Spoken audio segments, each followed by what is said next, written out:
இந்த கிளஸ்டர் மற்றும் dashboard setup வண்டியோட லுக்கை ரொம்ப பிரீமியமாவே எடுத்து காட்டுது. இந்த எர்டிகா பொறுத்தவரையில விஎக்ஸ்ஐ வேரியண்ட்டுக்குன்னு பிரீமியம் டுவெல் டோன் இன்டீரியர் கொடுத்துருக்காங்க. இந்த இன்டீரியர் தான் எல்எக்ஸ்ஐ வேரியண்ட்டுக்கும் நமக்கு கொடுக்குறாங்க. Split type luggage board feature பொறுத்தவரையில எல்எக்ஸ்ஐ மற்றும் சிஎன்ஜி வேரியண்ட் தவிர எல்லா வேரியண்ட்டுக்கும் கொடுக்குறாங்க.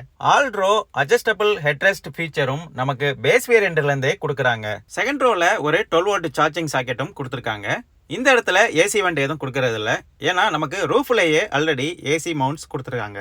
சீட்டோட ஸ்ப்ளிட்டிங் ஆப்ஷன் அப்படின்னு பார்த்தோம்னா செகண்ட் ரோ மற்றும் தேர்ட் ரோக்கு கொடுத்துருக்காங்க. செகண்ட் ரோக்கு 60-40 ஸ்ப்ளிட்டிங் கொடுத்துருக்காங்க. வண்டியோட தேர்ட் ரோல போய் சீட்டிங் அரேஞ்ச்மெண்ட் எப்படி இருக்கு அப்படின்னு இப்ப பார்ப்போம். தேர்ட் ரோ உள்ள நம்ம போனோம்னா இந்த செகண்ட் ரோ சீட்டை ஃபோல்ட் பண்ற மாதிரி கொடுத்துருக்காங்க. இந்த லிவரை ஆக்சஸ் பண்ணி நம்ம சீட்டை ஃபோல்ட் பண்ணி முன்னாடி நம்ம மூவ் பண்ண முடியும். சீட்டை ஃபோல்ட் பண்ணி உள்ள மூவ் பண்ணி வச்சாலே உள்ள போறதுக்கு ஏற்ற மாதிரி நமக்கு ஸ்பேசியஸ்